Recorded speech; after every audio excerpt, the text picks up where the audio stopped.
नमस्कार दोस्तों। टेंस की अपनी सीरीज चल रही थी और हमने फ्यूचर टेंस शुरू कर दिया था। फ्यूचर टेंस में हमने फ्यूचर का इंडेफिनिट कंप्लीट कर लिया है और इससे पहले हमने पास्ट और प्रेजेंट के भी टाइप्स पढ़ लिए हैं। आज हम शुरू करने जा रहे हैं फ्यूचर कंटिन्यूस एज वेल। जैसा कि मैं हमेशा आपको बताता रहता हूँ कि टेंसेज जो होते हैं, जिस भी टेंस को शुरू करना होता है उसके बारे में कुछ बताता हूँ। आज भी वैसा ही करने वाला हूँ। कंटिन्यूस के बारे में बताऊँगा। कंटिन्यूस पहले भी हम पढ़ चुके हैं। इसका मतलब होता है सिंपल सी बात है, ING form. Okay, main verb में हम लोग क्या लगाते हैं? आईएनजी लगाते हैं। ठीक, उससे पहले जो हेल्पिंग वर्ब लगती है वो डिसाइड करती है कि टेंस कौन सा है। अगर आईएनजी की फॉर्म से पहले आपको इज एम आर लग जाए तो आपका प्रेजेंट इंडेफिनिट हो गया। अगर वाज वर लग जाए तो पास्ट इंडेफिनिट हो गया। और अगर शैल बी विल बी लग जाए तो फ्यूचर कंटिन्यूस हो गया। सॉरी, मैंने जो अभी प्रेजेंट कंटिन्यूस बोलना था, पास्ट कंटिन्यूस बोलना था, इंडेफिनिट बोल दिया वहाँ पे, कोई बात नहीं। तो हेल्पिंग वर्ब इसमें शैल बी और विल बी यूज होता है और मेन वर्ब में फर्स्ट फॉर्म में आईएनजी लगाते हैं। सिंपल सी बात है। सब्जेक्ट आएगा, हेल्पिंग वर्ब आएगी बी और मेन वर्ब आईएनजी और ऑब्जेक्ट। अब बच्चे ना यहाँ पे पूछते हैं बार बार कि सर ये बी क्यों आ रहा है, इसका मीनिंग क्या है, क्यों आ रहा है? देखिए, कोई बड़ी बात नहीं है। सिंपल सी बात बता दूं, ये हेल्पिंग वर्ब फ्यूचर को शो करेगा भाई। ये मेन वर्ब की फर्स्ट फॉर्म आ गई लेकिन इसमें आईएनजी आ गया, ये तो अलग हो गई कंटिन्यूस को बताने के लिए। अब ये जो बी आ रहा ना, ये क्यों आ रहा है? क्योंकि हमारे इंग्लिश में ना मोडाल वर्ब की एक कंडीशन होती है, इनके बाद में फर्स्ट फॉर्म जरूर आएगी। कुछ भी हो जाए फर्स्ट फॉर्म में जरूर आएगी। तो ये बी जो है ना, ये फर्स्ट फॉर्म उस फर्स्ट फॉर्म की कंडीशन को पूरा करेगी, इसीलिए यहाँ पे बी को रखा गया है। ठीक, तो शुरू करते हैं।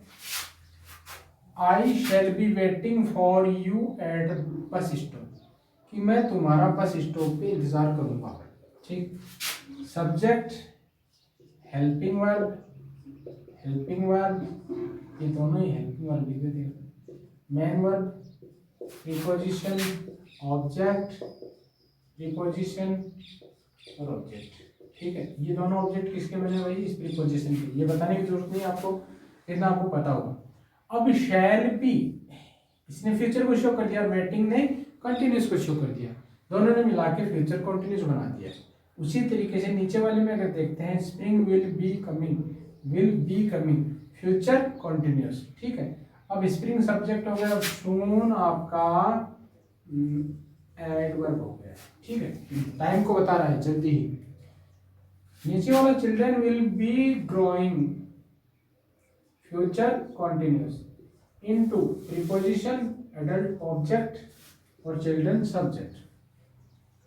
Will be going future continuous to preposition Jaipur object और नेक्स्ट वीक, नेक्स्ट आपका एडजेक्टिव और वीक ऑब्जेक्ट। ठीक है, और सी सब्जेक्ट। अब ना ये ना दोनों ना इस तरीके से लिख सकते हैं, कोई दिक्कत नहीं।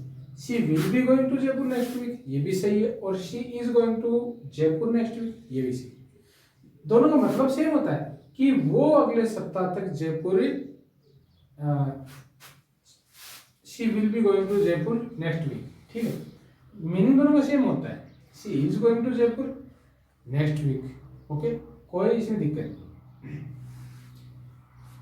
दोनों का मतलब है कि वो अगले सप्ताह तक जयपुर जा रहा होगा। ठीक है, और इसका हम बोलते हैं कि वो जाएगा, ऐसा कुछ नहीं। ठीक है, फिर नेक्स्ट देखते हैं, Radha will be dancing, Radha will be dancing, future continuous, Radha subject. अब ये इतना ही लिख के छोड़ दिया, लेकिन इसमें क्या है? इमेजिनेशन है, कल्पना कर रहा है अगला। मान लो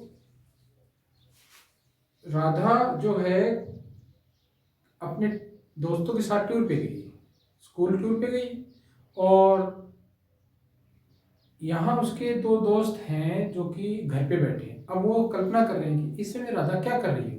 तो एक बोल रहा है कि राधा इस समय नाच रही होगी। ठीक है, तो ये कल्पना करने के लिए भी हम फ्यूचर कंटिन्यूस का यूज करते हैं।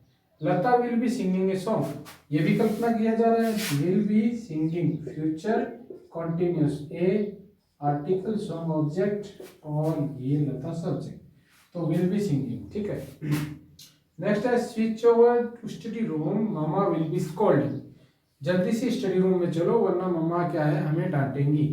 ठीक है, तो विल बी और स्कॉल्डिंग, ये आपका फ्यूचर और ये कंटिन्यूस। इसमें दो क्लोज है, switch over to study room. ठीक है, स्विच ओवर ये फ्रेजल वर्ब है और टू स्टडी रूम ये प्रीपोजिशन और स्टडी रूम क्या हो गया आपका ऑब्जेक्ट हो गया। ठीक है, नेक्स्ट देखते हैं। इसमें सब्जेक्ट क्यों नहीं आया है, क्योंकि ये इंपेरेटिव सेंटेंस है। सेंटेंस में हम पढ़ चुके हैं इस बात को। Let us stop watching the cinema, पापा विल बी कमिंग। मूवी देखना या सिनेमा देखना बंद करो वरना पापा जो है वो आने ही वाले हैं। ठीक है, तो विल बी फ्यूचर और कमिंग कंटिन्यूस। ठीक है, पापा सब्जेक्ट हो गया। अब ये वाला दूसरा क्लोज जो है इसमें ये भी इंपेरेटिव है। ठीक है, उसको सलाह दे रहा है, let us stop watching the cinema, cinema देखना बंद करो। तो लेट ये आपकी वर्ब है, अस ऑब्जेक्ट हो गया इसका, स्टॉप ये भी ऑब्जेक्ट हो गया, वाचिंग ये भी ऑब्जेक्ट हो गया, द सिनेमा ये भी हो गया। ठीक है, ये मेन वर्ब हो गया, ये वर्ब नंबर दूसरा है। ठीक है, ये इंपेरेटिव सेंटेंस दो आ गए इसमें।